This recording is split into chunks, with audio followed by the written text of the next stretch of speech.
بسم اللہ الرحمن الرحیم۔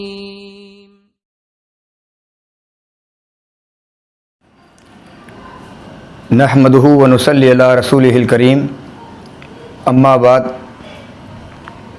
اعوذ باللہ من الشیطان الرجیم، بسم اللہ الرحمن الرحیم۔ حضرت انس رضی اللہ تعالیٰ عنہ سے روایت ہے کہ انہوں نے کہا کہ آپ صلی اللہ علیہ وسلم نے ایک حدیث بیان کری، اس کے اندر ایک پوائنٹ یہ بیان کیا کہ وہ کام کہ جس سے انسان کے گناہ دھل جاتے ہیں۔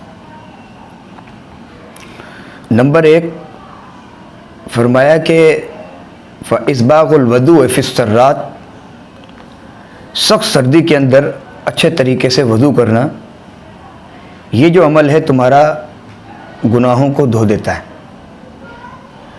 اچھا، دوسری بات فرمائی وَنَقْلُ الْإِقْدَامِ إِلَى الْجَمَاعَةِ، کہ تمہارا پیدل چل کر جانا جماعت کے لیے، یہ عمل جو ہے یہ گناہوں کو دھو دیتا ہے۔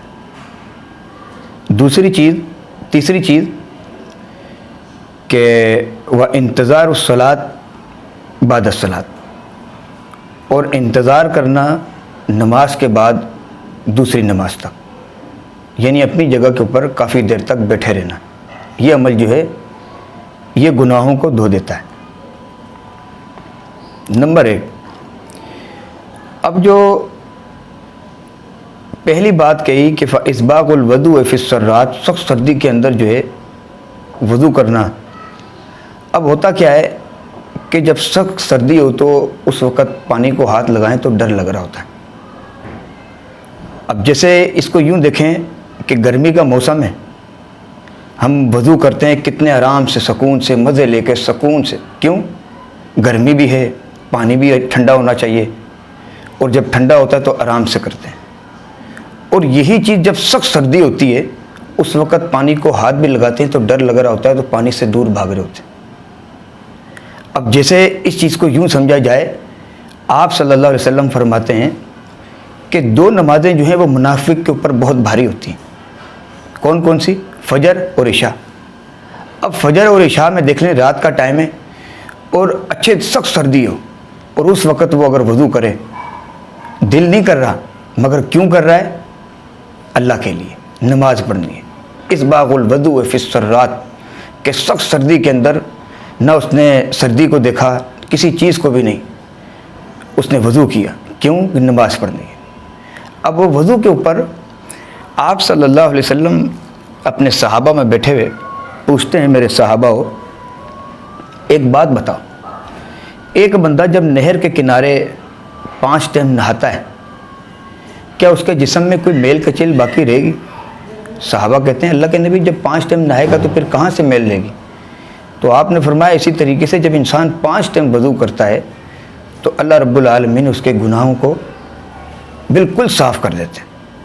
ایک حدیث کے اندر یہ پوائنٹ ہے کہ جس طریقے سے انسان کے ناخنوں کے نیچے جیسے میل ہوتی ہے، جب تم وضو کرتے ہو تو وضو کرنے سے جو ناخنوں کے نیچے بھی جو میل ہوتی ہے نا، یعنی اس کی یہ مثال دی کہ اگر ناخنوں کے نیچے بھی اگر گناہ ہوں گے تو یہ وضو کرنا تمہارا جو ہے یہ گناہوں کو دھو دیتا ہے۔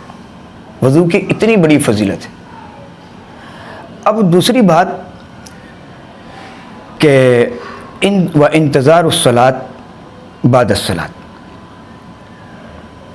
ایک نماز کے بعد دوسری نماز تک انتظار کرنا، اس کے اوپر یہ بات ہے کہ اللہ کے نبی صلی اللہ علیہ وسلم نے فرمایا کہ بندہ جب نماز پڑھے کافی دیر تک اس کو چاہیے وہ اپنی جگہ پر بیٹھا رہے، یا ایک نماز سے دوسری نماز تک جب وہ انتظار کرتا ہے تو اللہ رب العالمین جو ہیں اس کے اس عمل سے اس کے جو گناہ ہوتے ہیں وہ معاف کر دیتے ہیں۔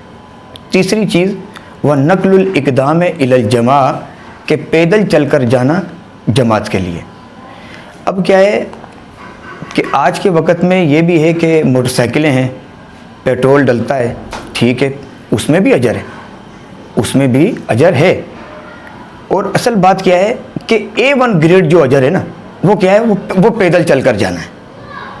موٹر سائیکل میں پیٹرول ڈل رہا ہے, پیسے خرچے ہیں, اس میں بھی اجر ہے بنسبت پیدل چلنے کے. اب آپ نے یہ دیکھا ہے کہ پرانے جو لوگ تھے وہ پیدل چلا کرتے تھے, اورنگی ٹاؤن سے کورنگی تک پیدل جاتے تھے. کیوں؟ پیدل جب جاتے تھے جسم بھی مضبوط ہوتا تھا, لمبی لمبی عمریں ہوا کرتی تھیں.